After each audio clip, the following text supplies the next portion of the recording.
Uno de los actores más imponentes de su época, Charlton Heston, era un hombre cuya presencia le permitía interpretar personajes más grandes que la vida misma en la pantalla. Interpretó los papeles de leyendas, pero al final del día era un hombre con su propia historia que contar. Viviendo entre rumores tejidos a lo largo de su carrera, finalmente la hija de él se ha pronunciado para aclarar los rumores que rodean la vida de su famoso padre, desde una infancia no del todo completa hasta el camino que lo llevó a la pantalla grande. Acompáñanos a descubrir el retrato de Charlton Heston a través de la perspectiva de quienes estuvieron cerca de él en su familia. Los primeros años de Charlton Heston fueron el epítome de una infancia idílica basada en el abrazo de la belleza de la naturaleza. Nacido como John Charles Carter en los paisajes rurales y boscosos de Wilmette, Illinois, fue acunado en un entorno del que muchos soñarían. Su padre, un operador de aserradero, y su madre proporcionaron un hogar estable y nutritivo, a pesar de su eventual divorcio cuando Charlton tenía 10 años.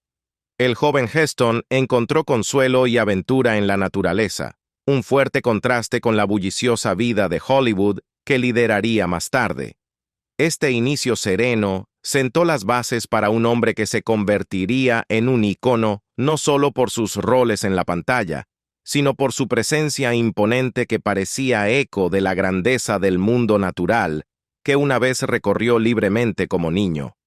Le encantaba pasar tiempo en la naturaleza, solo o con su padre, hasta que cumplió 10 años.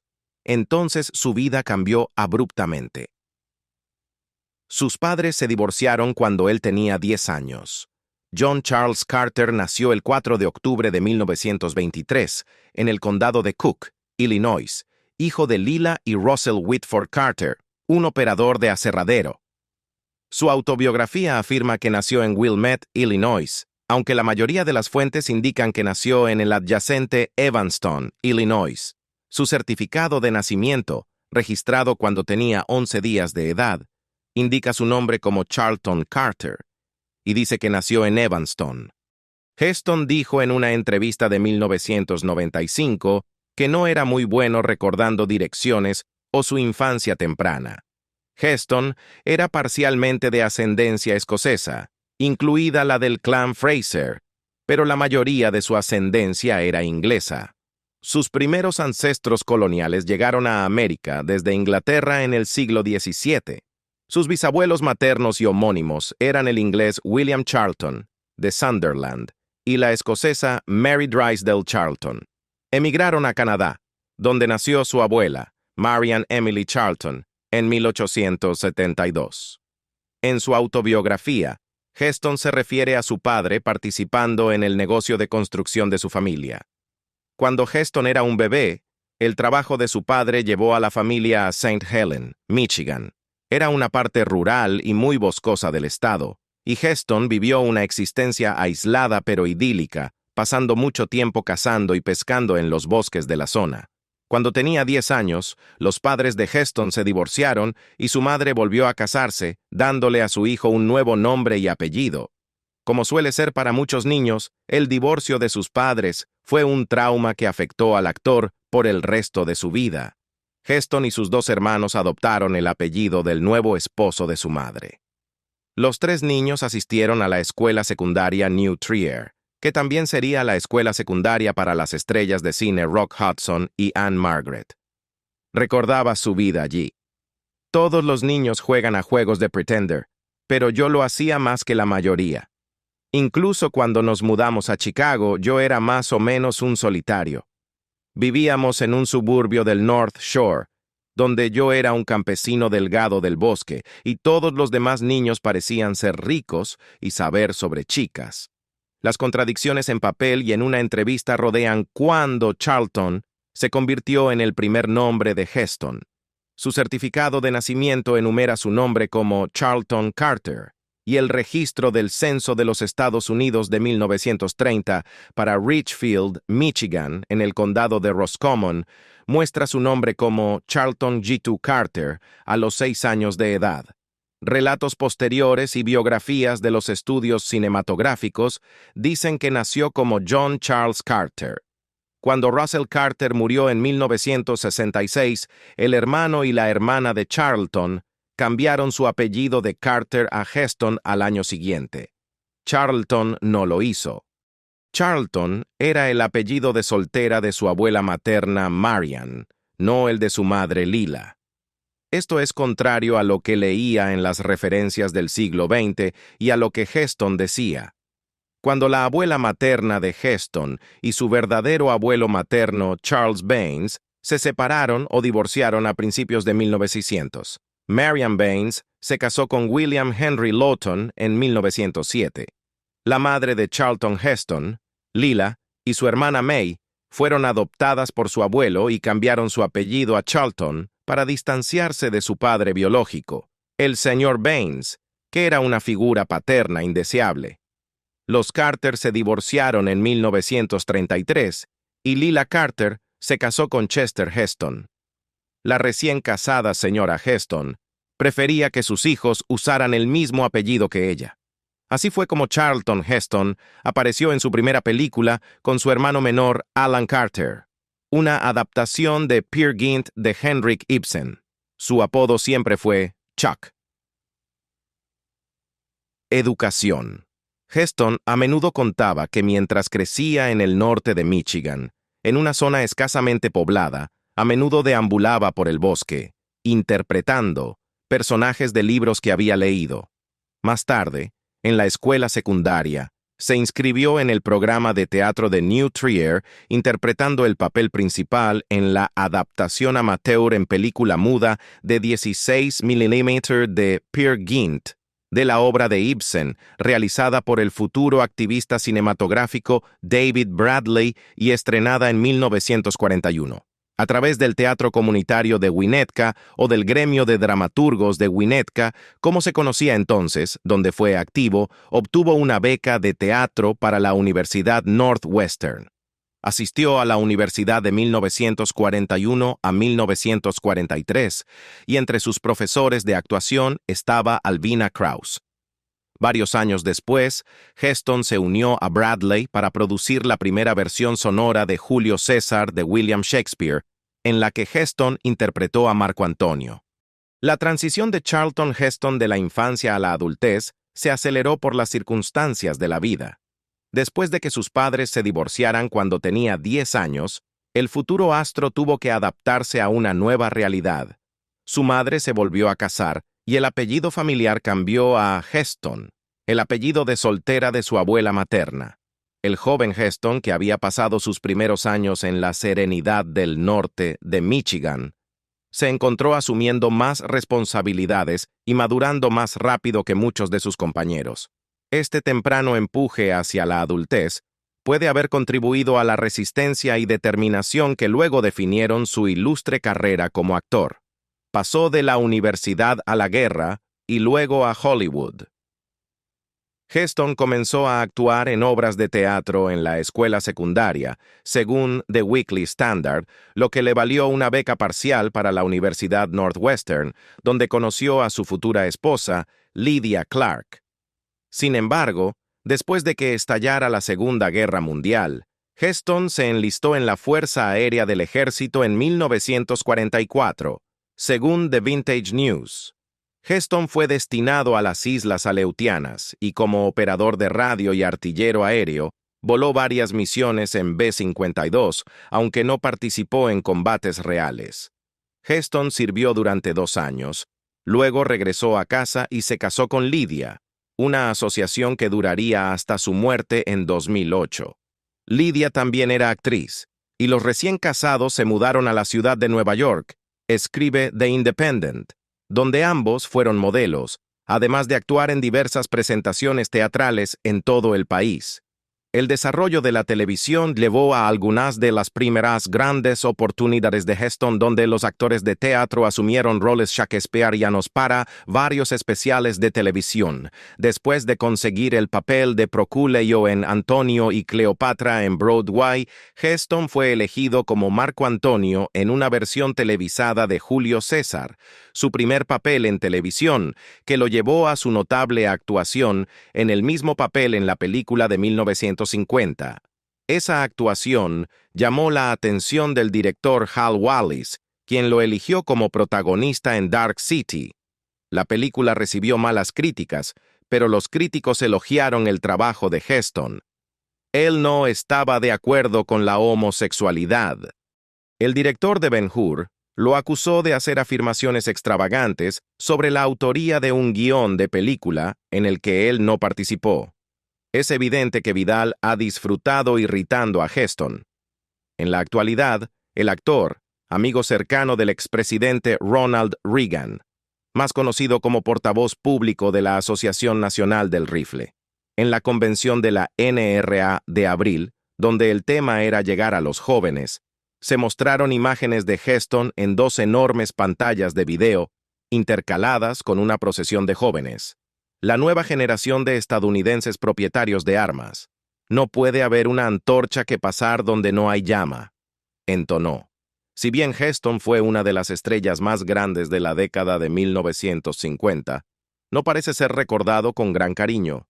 No hay una sección de Heston en los estantes de las tiendas de videos de Los Ángeles, como hay para la mayoría de los otros actores principales. Sus películas aparecen principalmente bajo épicas. Los créditos en pantalla para la escritura de películas son cuidadosamente protegidos por el Sindicato de Escritores de América, y Vidal no fue considerado para uno en Ben-Hur. Pero al parecer fue uno de varios escritores contratados para pulir el guión.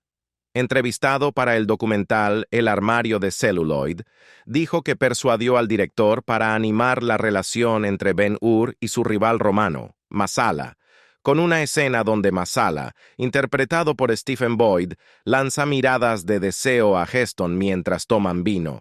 El subtexto, impulsando la escena, pero que nunca se hizo explícito, era que los dos personajes habían sido amantes adolescentes y que Marsala quería reconciliarse.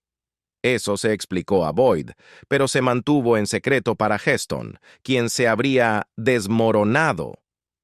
La historia no es nueva, pero su repetición indignó a Heston. Afirmó que Vidal fue llevado al set para una prueba de 3 días, después de la cual todas sus escenas sugeridas fueron desechadas. Indudablemente, los cineastas en la década de 1950 se vieron obligados a esquivar el tema de la homosexualidad. Los censores de la Administración del Código de Producción prohibieron que las películas lo mencionaran. Si ciertos personajes eran aceptablemente afeminados, nunca eran homosexuales.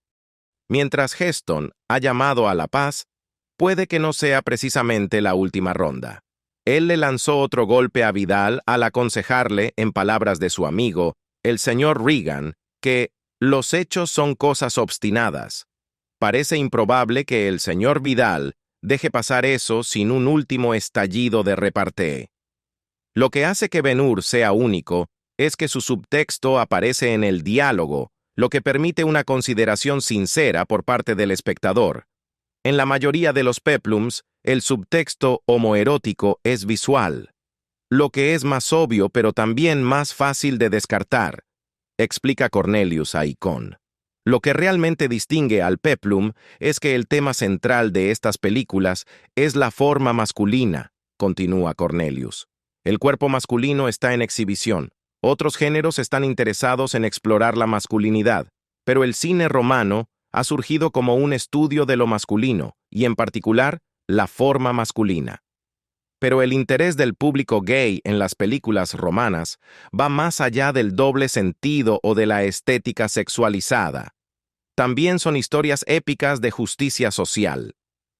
Aparte de representar el cenit de la masculinidad, estos héroes también reflejan nociones de justicia, comunidad e inclusión, representan una sociedad progresista e inclusiva, crean comunidades a las que los gays sienten que pertenecen, y eso causa una impresión positiva y poderosa.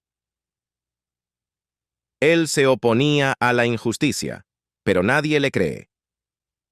La actividad política de Heston tuvo 4 etapas.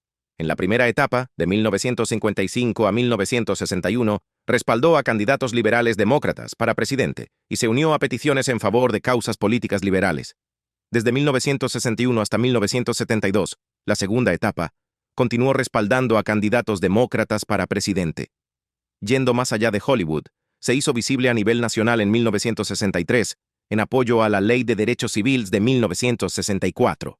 Desde 1965 hasta 1971 se desempeñó como presidente electo del Sindicato de Actores de Pantalla y chocó con su rival liberal, Ed Asner. En 1968 ayudó a dar publicidad a medidas de control de armas cuando se unió a otros actores de Hollywood en apoyo de la Ley de Control de Armas de 1968.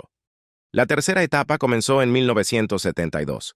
Heston rechazó el liberalismo de George McGovern y apoyó al republicano Richard Nixon en 1972 para presidente. En la década de 1980, brindó un fuerte apoyo a Ronald Reagan durante su presidencia conservadora. En 1995, Heston entró en su cuarta etapa al establecer su propio comité de recaudación de fondos para acción política y se involucró en la política interna de la Asociación Nacional del Rifle. Dio numerosos discursos y entrevistas sobre las guerras culturales defendiendo la posición conservadora, culpando a los medios de comunicación y la academia por imponer la acción afirmativa, que consideraba una discriminación inversa injusta. Una cosa que todos sabían sobre Heston era su absoluto apoyo a lo que consideraba correcto. El hombre creía en los derechos civiles en una época en que muchas celebridades de Hollywood miraban hacia otro lado. Y no era solo un apoyo simbólico. Estaba presente en primera línea y era muy vocal sobre su creencia en la causa. Heston admiraba enormemente a Martin Luther King Jr. y lo acompañaba en sus discursos posteriores. Lo llamaba el líder de los derechos civiles, un Moisés del siglo XX. También respaldó a Lyndon B. Johnson, quien lideró la Ley de Derechos Civiles de 1974 y la llevó adelante en el Congreso a pesar de la oposición de otros sectores. Sin embargo, no todos creían que el corazón de Heston estaba en el lugar correcto. Dado que Heston tomó varias decisiones controvertidas más adelante en su carrera, muchos de sus críticos comenzaron a sembrar dudas y sospechas sobre el bien que había hecho anteriormente. Una creencia común era que había exagerado su participación en el movimiento de derechos civiles. A Heston no le importaba tales detractores. Simplemente estaba contento de haber defendido los derechos civiles mucho antes de que Hollywood lo considerara moda. Heston siempre estuvo muy involucrado en el apoyo a las artes y obras de caridad. Heston siempre fue un fuerte defensor de las artes en general, según The Weekly Standard. Fue nombrado miembro del Consejo Nacional de las Artes del presidente Lyndon Johnson en 1966, así como copresidente del Grupo de Trabajo Presidencial sobre las Artes y las Humanidades de Ronald Reagan. Por sus buenas obras y su apoyo a muchas organizaciones benéficas e instituciones artísticas, Heston recibió el premio humanitario Jean Hersholt en los premios de la Academia en 1978. Bette Davis presentó el premio a Heston, señalando que, además de servir 6 mandatos como presidente del Sindicato de Actores de Pantalla, había dedicado generosamente su tiempo y energía a muchas empresas diferentes. Ella dijo: "La Junta de Gobernadores le ha otorgado este premio porque es uno de los caballeros más generosos de la comunidad cinematográfica. Ha sido miembro del Consejo Nacional de las Artes durante 6 años y actualmente es presidente del American Film Institute y del Center Theatre Group en Los Ángeles. Ha realizado innumerables servicios para el Fondo de Cine y Televisión, Planned Parenthood, Distrofia Muscular, el Fondo del Corazón y la Sociedad Americana del Cáncer". Chuck Heston no ha hecho ninguna de estas cosas por reconocimiento o crédito. Es simplemente así como es, un hombre de conciencia, y además, un excelente jugador de tenis, que incluso convierte ese pasatiempo en caridad. La lucha contra el cáncer de próstata. Charlton Heston acaparó titulares cuando se reveló que había sido diagnosticado con cáncer de próstata en 1998. La noticia salió a la luz después de que Heston supuestamente llevaba 6 meses luchando contra la enfermedad. aunque tranquilizó a los fanáticos asegurando que el padecimiento no ponía en peligro su vida. En una entrevista con The Express, un periódico de Londres, Heston abordó las preocupaciones sobre su salud, afirmando: «Quiero que todos mis fans sepan que voy a estar bien». A pesar del diagnóstico, Charlton mantuvo una actitud positiva, enfatizando que no había experimentado ningún dolor o malestar y que el cáncer no lo había frenado de ninguna manera. El cáncer fue descubierto durante un examen médico de rutina después de una cirugía de cadera a la que se sometió en junio de 1996. Afortunadamente, los médicos detectaron el cáncer en una etapa temprana, lo que llevó a Heston a expresar gratitud por la detección oportuna. «Lo detectaron muy temprano», explicó. «Debido a eso, mi cáncer no es mortal». Tras el diagnóstico, Heston se embarcó en un régimen de tratamiento de radiación que duró un mes, sometiéndose a sesiones 5 veces a la semana. Aunque la terapia de radiación puede ser física y emocionalmente agotadora, Heston se mantuvo resiliente, enfrentando el tratamiento con determinación y optimismo. A medida que Charlton Heston continuaba con sus tratamientos de radiación, se mantuvo enfocado en su recuperación y esperaba regresar a su trabajo y las actividades que disfrutaba. Rehabilitación por consumo excesivo de alcohol. El actor Charlton Heston pasó varias semanas en rehabilitación por adicción al alcohol a principios de 2020, porque su consumo de alcohol en sociedad se salió de control. DeMatteo dijo que Heston no tenía un problema grave de alcohol, pero buscó rehabilitación porque sentía que su consumo social se había vuelto excesivo. «Él lleva una vida a un ritmo bastante agitado», dijo DeMatteo, quien estuvo con Heston en Filadelfia para la Convención Nacional Republicana. «Hay cosas de Hollywood y la campaña del Partido Republicano y hablar en varias universidades. Y él iría a estas recepciones y comería mucho pollo de goma y tal vez tomaría una copa de más de vino. Sucede». Ella dijo que Heston estaba muy orgulloso de haber cortado el problema de raíz y de haberlo hecho por su cuenta, y de haberse ocupado del problema de inmediato. Fue diagnosticado con la enfermedad de Alzheimer. Charlton Heston, el actor de Mandíbula Cuadrada cuyos roles han abarcado desde Moisés hasta Ben-Hur hasta portavoz de la NRA, reveló 2002 que tiene síntomas consistentes con las primeras etapas de la enfermedad de Alzheimer. En una conferencia de prensa inusual en Beverly Hills, California, Heston dijo en un mensaje que grabó en video que seguirá actuando mientras lucha contra la enfermedad para la cual no hay cura. «Quería preparar algunas palabras para ustedes ahora, porque cuando llegue el momento, es posible que no pueda hacerlo», dijo Heston, dirigiéndose a amigos, colegas y fans. «He vivido toda mi vida en el escenario y la pantalla frente a ustedes. He encontrado propósito y significado en su respuesta. Para un actor no hay pérdida mayor que la pérdida de su audiencia. Puedo partir el Mar Rojo, pero no puedo separarme de ustedes». La muerte de Charlton Heston, un héroe en la pantalla y en la vida. Heston falleció en la mañana del 5 de abril de 2008 en su casa en Beverly Hills, California, con Lydia, su esposa de 64 años, a su lado. Tenía 84 años.